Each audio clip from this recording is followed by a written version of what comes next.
ఒక చిన్న పిలుపుతోటి సీఎం చంద్రబాబుకు వినతులు వెల్లువెత్తాయి. నామినేటెడ్ పోస్టుల భర్తీపై 500కు పైగా అప్లికేషన్లు వచ్చాయి. దరఖాస్తుదారుల్లో ఎక్కువగా ద్వితీయ శ్రేణి నాయకులు ఉన్నట్టు తెలుస్తోంది.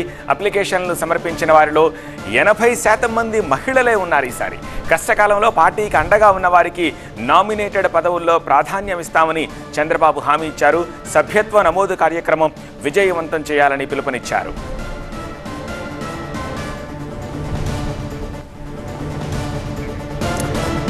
అలానే కార్పొరేషన్ చైర్మన్లకు సీఎం చంద్రబాబు దిశానిర్దేశం చేశారు.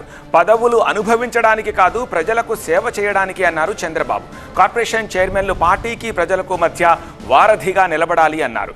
మంచి పనులతో ప్రజలకు దగ్గరవ్వాలని, పార్టీకి మైలేజ్ వచ్చేలా కార్యాచరణ ఉండాలని చంద్రబాబు హితవు పలికారు.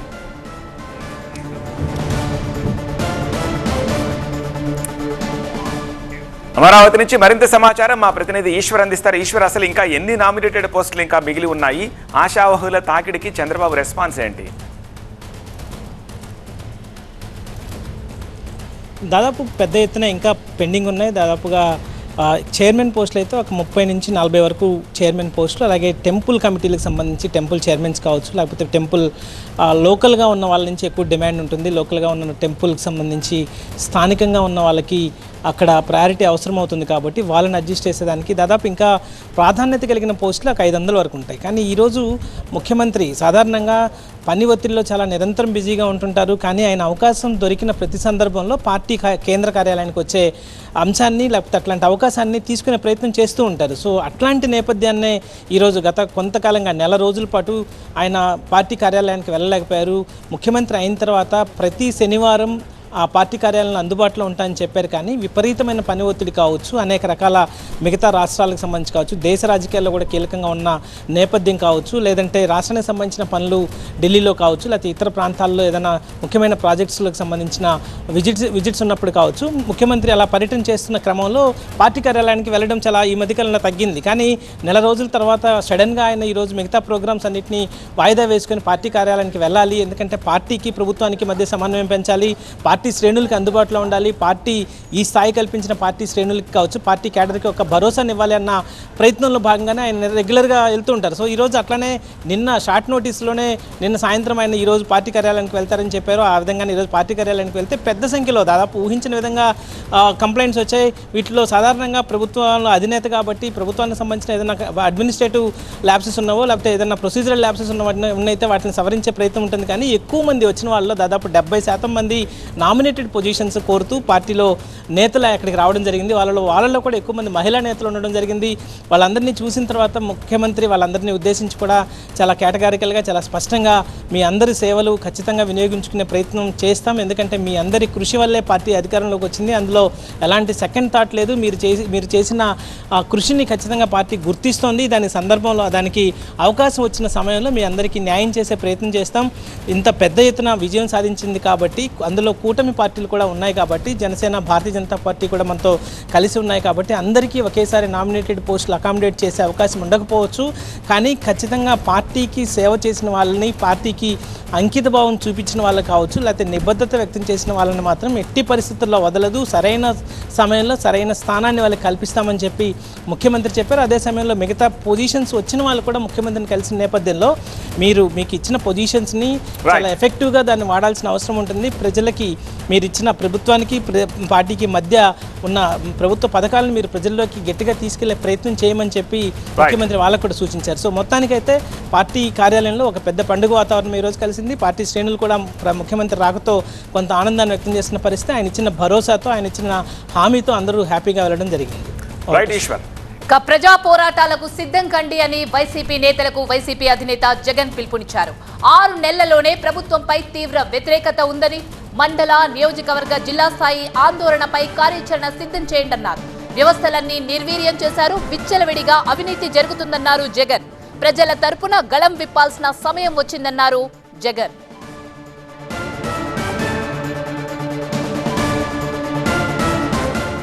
లేటెస్ట్ అప్డేట్స్ మా ప్రతినిధి వసంత్ తాడేపల్లి నుంచి అందిస్తారు. అవినీతి పెరిగిపోయింది, ప్రజల్లో వ్యతిరేకత వస్తుంది, ప్రభుత్వంపై 6 నెలలలో చేసిందేం లేదు అంటూ పార్టీ క్యాడర్ ను జోష్ నింపే ప్రయత్నం చేశారు. మరి వైసీపీ పోరుబాట ఎలా ఉండబోతుంది, కార్యాచరణ ఎప్పటి నుంచి స్టార్ట్ చేసే అవకాశం ఉందంటారు వసంత్? సో డిసెంబర్ 7, 11, జనవరి 3 దాదాపు ఈ 3 తేదీలో కూడా ఇటు విద్య, వైద్యం అలాగే ఆరోగ్యానికి సంబంధించి వ్యవసాయ రంగాలకు సంబంధించిన ఆయా సమస్యలపైన పోరాటాలకు పిలుపునిచ్చారు వైఎస్ఆర్ కాంగ్రెస్ పార్టీ అధినేత వైఎస్ జగన్మోహన్ రెడ్డి. ఏ రంగాల్లో అయితే ప్రభుత్వం వైఫల్యం చెందిందో, ముఖ్యంగా ప్రభుత్వ వైఫల్యాలకు సంబంధించినటువంటి అంశాల్లో వీధుల్లోకి వచ్చి పోరాటాలు చేయాలంటే కూడా పార్టీ నేతలకు జగన్మోహన్ రెడ్డి పిలుపునిచ్చారు. ఈరోజు జరిగినటువంటి జిల్లా అధ్యక్షులు, పార్టీ రీజనల్ కోఆర్డినేటర్ల సమావేశంలో ఆయన వీరందరికీ కూడా పిలుపునిచ్చారు. ప్రధానంగా ప్రభుత్వం వచ్చినటువంటి 6 నెలల్లోనే రోడ్లపైకి రావాల్సిన పరిస్థితి వస్తుందని తాను ఇప్పుడు కూడా ఊహించలేదు. ప్రభుత్వం వచ్చినటువంటి 6 నెలల కాలంలో ప్రభుత్వ వైఫల్యాలు పెద్ద ఎత్తున ఉన్నాయి. వాటిని పరిష్కరించడం కానీ, ప్రజా సమస్యలకు కృషి చేయడంలో కానీ, వాటిని నివారించడంలో కానీ పూర్తిగా కూటమి ప్రభుత్వం విఫలమైంది. కాబట్టి రోడ్లపైకి వచ్చి ఆందోళన చేయాలంటూ కూడా పార్టీ నేతలకు ఆయన పిలుపునిచ్చారు. ఈ నెల డిసెంబర్ 7వ తేదీన ఇటు రైతు సమస్యలకు సంబంధించి, 11వ తేదీన విద్యుత్ సమస్యలకు సంబంధించి, జనవరి 3వ తేదీన ఫీజు రీయింబర్స్మెంట్ బకాయిలకు సంబంధించి జిల్లా కలెక్టరేట్ కార్యాలయాలు విజ్ఞాపన పత్రాలు అందించడంతో పాటుగా సీఎండీ కార్యాలయాలు విజ్ఞాపన పత్రాలు అందించాలంటూ కూడా ఆయన పార్టీ నేతలకు, కార్యకర్తలకు పిలుపునిచ్చారు. వీధుల్లోకి వచ్చి ఆందోళన చేపట్టాలంటూ కూడా ఆ పార్టీ నేతలకు దిశానిర్దేశం అయితే చేశారు. ప్రధానంగా ప్రభుత్వం వచ్చిన తర్వాత కక్షపూరిత రాజకీయాలు పాల్పడుతూ ఉన్నారు. ప్రశ్నించేటటువంటి నేతలపైన, కార్యకర్తలపైన కేసులు పెడుతున్నారు తప్ప ప్రజా సంక్షేమం విషయంలో ఏమాత్రం కూడా ప్రభుత్వం చొరవ చూపడం లేదు. కాబట్టి రైతులు, విద్యార్థులు అలాగే తీవ్రంగా ఇబ్బందులు పడుతున్నారు. ముఖ్యంగా విద్యుత్ ఛార్జీలు పెంపుదల దిశగా ప్రభుత్వం అడుగులు వేస్తున్నటువంటి నేపథ్యంలో ఆయా వైఫల్యాలకు సంబంధించినటువంటి అంశంలో పోరాటం చేయాలంటూ కూడా పార్టీ నేతలుగా అయితే పిలుపుతారు. ఈ కార్యక్రమంలో ప్రతి ఒక్కరు కూడా పాల్గొనేలాగా ఆయా పార్టీకి సంబంధించినటువంటి జిల్లా అధ్యక్షులు, రీజనల్ కోఆర్డినేటర్లే నేరుగా బాధ్యతలు తీసుకోవాలంటూ కూడా ఆయన అయితే పిలుపునిచ్చినటువంటి పరిస్థితి మనకు కనిపించింది. Right, thank you Vasanth. Coming to third news, Kakinada పోర్టులో రైస్ లోడ్తో ఉన్న స్టెల్లా ఎల్ షిప్లో మల్టీ డిసిప్లినరీ కమిటీ తనిఖీలు కొనసాగిస్తోంది. ఉదయం 11 గంటలకు తనిఖీలు ప్రారంభించిన అధికారులు శాంపిల్స్ ని సేకరించి డాక్యుమెంట్స్ ని పరిశీలిస్తున్నారు. షిప్లో మొత్తం 38,000 మెట్రిక్ టన్నుల రైస్ లోడ్ అయినట్టుగా తెలుస్తోంది. ప్రతి బస్తాను పరిశీలించిన మల్టీ డిసిప్లినరీ కమిటీ 640 మెట్రిక్ టన్నుల రేషన్ రైస్ ఉన్నట్టు తెలిసింది. అసలు రైస్ ఎవరి పేరుతో బుక్ అయ్యాయి, ఎక్కడికి వెళ్తుంది అన్న అంశంపై బిల్స్ ని సేకరిస్తోంది multi disciplinary committee. Kakinada port నుంచి షిప్లో అక్రమంగా తరలి వెళ్తున్న రేషన్ బియ్యాన్ని ఇప్పటికే సీజ్ చేశారు అధికారులు. డిప్యూటీ సీఎం పవన్ కళ్యాణ్ కాకినాడ పోర్టుకు వెళ్లి అక్రమ రేషన్ బియ్యం తరలింపు విషయంపై ఆరా తీశారు. కాకినాడలో పట్టుబడ్డ బియ్యం వెనుక పెద్ద మాఫియా ఉందన్నారు డిప్యూటీ సీఎం. కాకినాడ పోర్టులో జరుగుతున్న అక్రమాలన్నింటినీ ఆపి తీరుతామని తెలిపారు. ఈ ఘటనతో అధికారులు మరింత అలర్ట్ అయ్యారు. కాకినాడ పోర్టులో పట్టుబడ్డవి రేషన్ బియ్యమే అని స్పష్టం చేశారు కాకినాడ జిల్లా collector Shan Mohan. Revenue, police, civil supply, port, customs అధికారులతో ప్రత్యేక టీం ఏర్పాటు చేశారు. పూర్తి డీటెయిల్స్ మా స్పెషల్ కరెస్పాండెంట్ రవి అందిస్తారు. రవి, శాంపుల్స్ సేకరిస్తున్నట్టు తెలుస్తోంది. శాంపుల్స్ సేకరించిన అనంతరం వారి స్టెప్ ఏ విధంగా ఉండబోతోంది? అంటే పూర్తి స్థాయిలో క్షుణ్ణంగా ఈ స్టెల్లా నౌకనైతే అధికార యంత్రాంగం మొత్తం కూడా పరిశీలిస్తున్న పరిస్థితి కనిపిస్తుంది. ఈరోజు ఉదయం దాదాపుగా 11 గంటల ప్రాంతంలో సముద్రంలోకి వెళ్ళారు, స్టెల్లా నౌకలోకి వెళ్ళారు. మొత్తం 5 ప్రభుత్వ శాఖలకు సంబంధించినటువంటి కీలకమైనటువంటి అధికారులందరూ కూడా వెళ్ళారు. దీనికి సంబంధించి దాదాపుగా 32 మెట్రిక్ టన్నుల రైస్ ఉన్నది. దాంట్లో 640 టన్నుల వరకు కూడా పీడీఎస్ రైస్ ఉందని ప్రాథమికంగా అధికారులు అంచనాకు వచ్చిన నేపథ్యంలో అక్కడ 5 ఛాంబర్స్ ఉన్నాయి. 5 ఛాంబర్స్లో కూడా ఈ రైస్ బ్యాగ్స్ మొత్తం ఉన్నాయి. ఈ నేపథ్యంలోనే ప్రతి ఛాంబర్లో ఉన్నటువంటి బ్యాగ్ నుంచి కూడా ఈ రైస్ శాంపిల్స్ అన్నింటినీ కూడా సేకరిస్తున్న పరిస్థితి కనిపిస్తుంది. దీనికి సంబంధించి రెవెన్యూ, పౌర సరఫరాల శాఖ, అదేవిధంగా పోలీసులు, కస్టమ్స్ అధికారులు, రెవెన్యూ డిపార్ట్మెంట్కి సంబంధించిన మొత్తం 5 శాఖల అధికారులు కూడా మొత్తం ఈ కార్యక్రమంలో పాల్గొన్నారు. అదేవిధంగా అసలు పూర్తిగా ఈ రైసు ఎక్కడి నుంచి సరఫరా అవడానికి ముందు ఏ మిల్లుల నుంచి ఇక్కడికి తీసుకొచ్చారు, అదేవిధంగా నౌకలోకి చేరవేయడానికి ముందు గోడౌన్లో ఎవరి గోడౌన్లో ఉన్నాయి, ఎంతకాలం నుంచి ఇవి ఉంటున్నాయి అనేది కూడా పూర్తిగా కూడా సమగ్రంగా కూడా విచారణ చేస్తున్న పరిస్థితి కనిపిస్తుంది. అదేవిధంగా నౌకకు సంబంధించి ఎగుమతులకు సంబంధించిన ఏవైతే డాక్యుమెంట్స్ ఉంటాయో వాటికి సంబంధించినటువంటి డాక్యుమెంట్స్ని కూడా పరిశీలిస్తున్న పరిస్థితి కనిపిస్తుంది. ఇదంతా కూడా ఆఫ్రికాకి మొత్తం ఈ బియ్యం ఎగుమతి చేస్తున్నట్టు ప్రాథమికంగా నిర్ధారణకు వచ్చిన నేపథ్యంలో అధికార యంత్రాంగం ఇప్పుడు తీసుకున్న స్టెప్ దాదాపుగా గత నెల 27వ తారీఖున కలెక్టర్ షాన్మోహన్ వెళ్ళి అక్కడ పరిశీలించారు. తర్వాత 2 రోజుల వ్యవధిలోనే డిప్యూటీ సీఎం పవన్ కళ్యాణ్ కూడా అక్కడికి వెళ్ళడం జరిగింది. ఈ నేపథ్యంలో పూర్తిగా ఎలాంటి చర్యలు తీసుకోవాలంటే గతంలో ఇక్కడ ఉన్నటువంటి ఏదైతే ఇప్పుడు ఆ షెల్లా నౌకలో ఉండే బియ్యం ఏదైతే ఉన్నాయో ఆ బియ్యాన్ని అధికారులు సీజ్ చేయడం, దాని తర్వాత వాటిని బ్యాంక్ గ్యారంటీ తోటి రిలీజ్ చేసుకున్నారు. ఇలాంటి సందర్భంలో బ్యాంక్ గ్యారంటీతో ఉన్నటువంటి ఈ రైసు ఇప్పుడు ఎక్స్పోర్ట్ చేయొచ్చా లేదా అనే కోణంలో కూడా దర్యాప్తు చేస్తున్న పరిస్థితి కనిపిస్తుంది. అదేవిధంగా విదేశాలకు వెళ్తున్నటువంటి నౌక కాబట్టి అక్కడ ఉన్నటువంటి అంటే లీగల్గా ఎలాంటి సమస్యలు రాకుండా పూర్తి స్థాయిలో నిందితులను కనిపెట్టి వారిపైన చర్యలు తీసుకునే అవకాశం కనిపిస్తుంది. అయితే మొత్తం టోటల్గా ఇప్పటివరకు కూడా ఇంకా సోదాలు కొనసాగుతూనే ఉన్నాయి. శాంపిల్ సేకరణ కార్యక్రమం కొనసాగుతూనే ఉంది. 6 గంటల సమయంలో వీరందరూ కూడా తిరిగి మళ్ళీ ఒడ్డుకు చేరుకునే అవకాశాలు కనిపిస్తున్నాయి. ఒకవేళ కనుక ఈ రోజు కనుక మొత్తం 5 ఛాంబర్స్లో ఉన్నటువంటి రైస్ బ్యాగ్స్ నుంచి శాంపిల్స్ సేకరించడం అనేది కష్టతరంగా మారితే రేపు కూడా ఇదే కార్యక్రమం కొనసాగే అవకాశం కనిపిస్తుంది. ఈ శాంపిల్స్ సేకరించిన తర్వాత దీంట్లో పీడిఎస్ రైస్ కనుక ఉంటే దానికి సంబంధించినటువంటి కేసులు కూడా నమోదు చేసి చట్ట ప్రకారం ముందుకు వెళ్ళడానికి అధికార యంత్రాంగం మొత్తం కూడా పూర్తి స్థాయిలో నిమగ్నమైనట్టు మనకి చాలా స్పష్టంగా కూడా అధికార యంత్రాంగం నుంచి వస్తున్నట్టు సమాచారం కనిపిస్తుంది. మరోవైపు చూసుకుంటే పోర్టుకు సంబంధించిన ఏరియా మొత్తంలో కూడా ఏదైతే ఇప్పటివరకు కూడా కాస్త నిఘా లోపాలు చాలా స్పష్టంగా ఉన్నాయి. ఎవరు ఇష్టం వచ్చినట్టు వారు లోపలికి వెళ్ళడం, ఆ ఎక్స్పోర్ట్కు సంబంధించిన వ్యవహారాలు కార్యక్రమాలు చేస్తున్న నేపథ్యంలో దీనికి సంబంధించి పోర్టు లోపలికి వచ్చేటటువంటి ప్రతి మార్గంలో కూడా ఎక్కడైతే చెక్ పోస్టులు కఠినంగా ఉండాలని చెప్పేసి పోలీసుకి అదేవిధంగా కస్టమ్స్ అధికారులకి పోర్టు అధికారులకు కూడా ఇప్పటికే ప్రభుత్వం నుంచి సూచనలు అందినటువంటి పరిస్థితి కనిపిస్తోంది. Thank you Ravi. మహారాష్ట్రలో పొలిటికల్ హైడ్రామా కొనసాగుతూనే ఉంది. సీఎంగా రేపు ఫడ్నవీస్ ప్రమాణం చేస్తారు. డిప్యూటీ సీఎంగా అజిత్ పవార్ ప్రమాణం చేస్తారు. చివరి క్షణంలో షిండే ట్విస్ట్ ఇచ్చారు. డిప్యూటీ సీఎం పదవి చేపట్టడంపై క్లారిటీ ఇవ్వటం లేదు. సాయంత్రం నిర్ణయం వెల్లడిస్తానని షిండే ప్రకటించారు. అజిత్ పవార్ లాగా ఉదయం ఒక నిర్ణయం, సాయంత్రం ఇంకో నిర్ణయం తీసుకోలేనన్నారు షిండే. షిండే ప్రభుత్వంలో చేరాలంటూ విజ్ఞప్తి చేశారు ఫడ్నవీస్. మహారాష్ట్రలో సీఎంపై క్లారిటీ వచ్చింది. రేపు దేవేంద్ర ఫడ్నవీస్ ముఖ్యమంత్రిగా ప్రమాణం చేస్తారు. అజిత్ పవార్ డిప్యూటీ సీఎం పదవి చేపట్టనున్నారు. కానీ ఏక్నాథ్ షిండే డిప్యూటీ సీఎం పదవి చేపట్టడానికి ససేమిరా అంటున్నారు. సాయంత్రంలోగా డిప్యూటీ సీఎం పదవి చేపట్టడంపై క్లారిటీ ఇస్తానని చెబుతున్నారు. షిండేని డిప్యూటీ సీఎం పదవి చేపట్టాలని అటు ఫడ్నవీస్ ఇటు అజిత్ పవార్ మీడియా సాక్షిగా బతిమలాడారు. షిండే తనలాగా డిప్యూటీ సీఎం పదవి చేపడతారంటూ అజిత్ పవార్ చెప్పగానే వెంటనే రియాక్ట్ అయ్యారు షిండే. అజిత్ పవార్ లాగా ఉదయం ఒక నిర్ణయం, సాయంత్రం ఇంకో నిర్ణయం తీసుకోలేని చెప్పారు.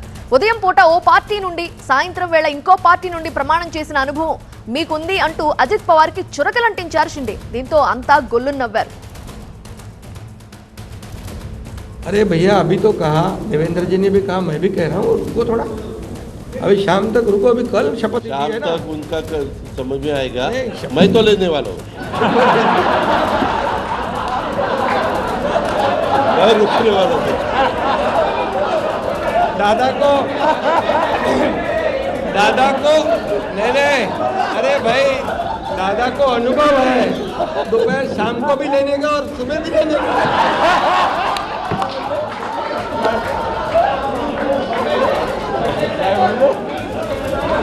परंतु ऐका, पूर्वी आम्ही सकाळी दोघांनी घेतली होती.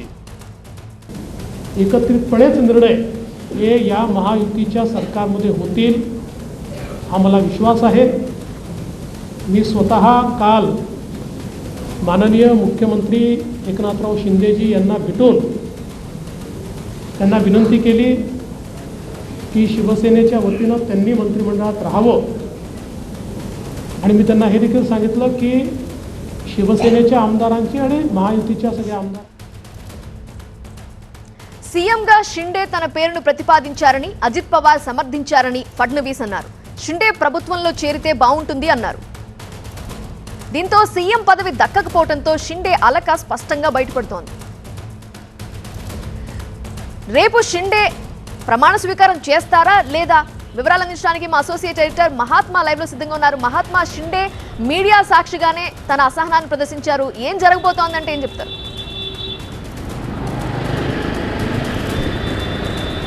రేపు సాయంత్రం 5:30 గంటలకు మహారాష్ట్ర కొత్త ముఖ్యమంత్రిగా దేవేంద్ర ఫడ్నవీస్ ప్రమాణ స్వీకారం చేస్తారు. ఇదే కార్యక్రమంలో ఉప ముఖ్యమంత్రిగా అజిత్ పవార్ ఇంకా మరికొంతమంది మంత్రివర్గం కూడా ప్రమాణ స్వీకారం చేసే అవకాశం ఉంది. అయితే ఎటొచ్చి ఏక్నాథ్ షిండే వర్గం శివసేన నుంచి మాత్రమే స్పష్టత రావాల్సి ఉంది. ఈరోజు 3 పార్టీల నేతలు మహాయుత్ కూటమిగా ఒక మీడియా సమావేశాన్ని నిర్వహించి ఈ విషయం మీద స్పష్టతను ఇచ్చే ప్రయత్నం చేశారు. కానీ ఏక్నాథ్ షిండే మరొకసారి తన పేచీకోరుతనాన్ని బయటపెట్టుకున్నారని చెప్పవచ్చు. ఎప్పుడైతే మహారాష్ట్ర ముఖ్యమంత్రిగా ఈసారి బీజేపీ నేతే ఉంటారు అంటూ బీజేపీ అధిష్టానం నుంచి సంకేతాలు అందాయో అప్పటి నుంచి ఆయన కొంత అలకపూనిన వైఖరినే ప్రదర్శిస్తూ వచ్చారు. తన సొంత ఊరు సతారాకి వెళ్ళి అక్కడే 2-3 రోజుల పాటు ఉండడం, మహాయుతి తదుపరి సమావేశం జాప్యం కావడానికి కారణమవుతూ వచ్చారు. కానీ ఎట్టకేలకు మొత్తంగా ప్రభుత్వం అయితే ఏర్పాటు కాబోతుంది. గవర్నర్కి వెళ్ళి కలిసి ప్రభుత్వాన్ని ఏర్పాటు చేస్తామని చెప్పడం, గవర్నర్ సైతం ప్రభుత్వాన్ని ఏర్పాటు చేయడానికి రావాల్సిందిగా ఆహ్వానించడం, ఇవన్నీ కూడా జరిగాయి. రేపు సాయంత్రం ముంబైలోని ఆజాద్ మైదానంలో జరిగే ఈ ప్రమాణ స్వీకార కార్యక్రమానికి ప్రధానమంత్రి నరేంద్ర మోదీతో పాటుగా పలువురు కేంద్ర మంత్రులు, బీజేపీ పాలిత రాష్ట్రాల ముఖ్యమంత్రులు కూడా హాజరయ్యే అవకాశం ఉంది. ఇంతటి కార్యక్రమం అంతా కూడా సజావుగా సాగుతుందనుకుంటున్న సమయంలో ఏక్నాథ్ షిండే వైపు నుంచే కొంత పేచీ కోరుతనం అన్నది ఎదురవుతుంది. అంటే బీజేపీ అధిష్టానం నుంచి బతిమలాడించుకోవాలని చెప్పి కోరుకుంటున్నారా, లేకపోతే తాను కోరుకున్న శాఖలు ఖచ్చితంగా శివసేనకు దక్కాలి అని చెప్పి ఆ దిశగా ఈయన చేస్తున్న ఒక ప్రెజర్ టాక్టిక్స్లో భాగంగా ఇదంతా చేస్తున్నారా అన్నది తెలియాల్సింది. మొత్తంగా అటు అజిత్ పవార్ అయితే ఆయనకి ఇచ్చిన డిప్యూటీ సీఎం పదవి, అలాగే పోర్ట్ఫోలియోలు, ఆ విషయంలో పూర్తిగా సాటిస్ఫాక్టరీగా ఉన్నారన్నది ఇవాళ ప్రెస్ మీట్ని బట్టి చూస్తుంటేనే అర్థమవుతుంది. కానీ ఏక్నాథ్ షిండే విషయానికి వచ్చేసరికి ముఖ్యమంత్రి పదవి దక్కలేదు, కనీసం కోరుకున్న శాఖలు కూడా దక్కించుకోలేకపోతే ఎలా అన్న ఆవేదన ఆయన మాటల్లో స్పష్టంగా కనిపిస్తూ ఉంది. అందుకనే సాయంత్రం వరకు ఆగండి, అప్పుడు తెలుస్తుంది అన్నట్టుగా ఆయన మీడియా సమావేశంలో బదులిచ్చారు. మరి ఈ సాయంత్రం అంటే అయిపోయింది ఆల్రెడీ, ఇప్పటికైనా ఆయన తన నిర్ణయం ఏంటన్నది చెబుతారా, లేదా రేపు సాయంత్రం ప్రమాణ స్వీకారం జరిగే వరకు కూడా ఈ సస్పెన్స్ని కొనసాగిస్తారా అన్నది ఎదురు చూడాల్సి ఉంటుంది. అయితే ఇక్కడ ఒక విషయాన్ని మనం గుర్తుపెట్టుకోవాలి, ఏక్నాథ్ షిండే ప్రభుత్వంలో చేరకపోయినా సరే ప్రభుత్వాన్ని ఏర్పాటు చేయడానికి తగిన majority BJP and Ajit Pawar రెండు పార్టీల దగ్గర కూడా ఉంది. అయితే తాను కూటమిలో లేను అని అయితే చెప్పడం లేదు షిండే. కూటమిలో ఉన్న ప్రభుత్వంలో చేరే విషయంలోనే ఈ కొంత పేచీతనాన్ని ప్రదర్శిస్తున్నారు. మరి రేపు ఈ సాయంత్రం వరకైనా స్పష్టత వస్తుందా లేదా అన్నది ఎదురు చూడాల్సి ఉంటుంది. Yeah Mahatma, thank you. ఇక తెలంగాణలోని అంతర్రాష్ట్ర చెక్ పోస్టులపై ఏసీబీ అధికారులు మెరుపు దాడులు చేశారు. ఆదిలాబాద్, నల్లగొండ, మహబూబ్ నగర్ జిల్లాల్లో ఏకకాలంలో దాడులు చేశారు. ఇంటర్ స్టేట్ చెక్ పోస్టులు అక్రమాలకు అడ్డాగా మారిపోయాయంటూ ఫిర్యాదులు వెల్లువెత్తడంతో నిన్న రాత్రి నుంచి ఇవాళ మధ్యాహ్నం వరకు అవినీతి నిరోధక శాఖ అధికారులు ఈ సోదాలు చేశారు. నల్గొండ జిల్లా విష్ణుపురం చెక్ పోస్ట్ పై దాడి చేసిన ఏసీబీ అధికారులు 86,500 రూపాయల్ని సీజ్ చేశారు. ఆదిలాబాద్ జిల్లాలోని భోరజ్ చెక్ పోస్ట్ లో తనిఖీలు చేసిన అవినీతి నిరోధక శాఖ అధికారులు 62,500 రూపాయలు స్వాధీనం చేసుకున్నారు. ఆలంపూర్ చెక్ పోస్ట్ లో రైడ్స్ చేసి 29,200 రూపాయలు సీజ్ చేశారు. మొత్తం 3 ఆర్టీఏ చెక్ పోస్టుల్లో 1,78,200 రూపాయల్ని సీజ్ చేసినట్లుగా తెలిపారు ఏసీబీ అధికారులు. అవినీతికి పాల్పడ్డ అధికారులపై చట్ట ప్రకారం చర్యలు తీసుకుంటామన్నారు. మరింత సమాచారం మా ప్రతినిధి రేవన్ అందించడానికి సిద్ధంగా ఉన్నారు. రేవన్, సరిహద్దుల్లోని చెక్ పోస్టులపై ఏసీబీ అధికారులు ఎన్ని రోజులుగా దృష్టి పెట్టారు? అసలు ఈ సడన్ తనిఖీలకు కారణం ఏంటి? ఎలాంటి అక్రమాల్ని గుర్తించారు?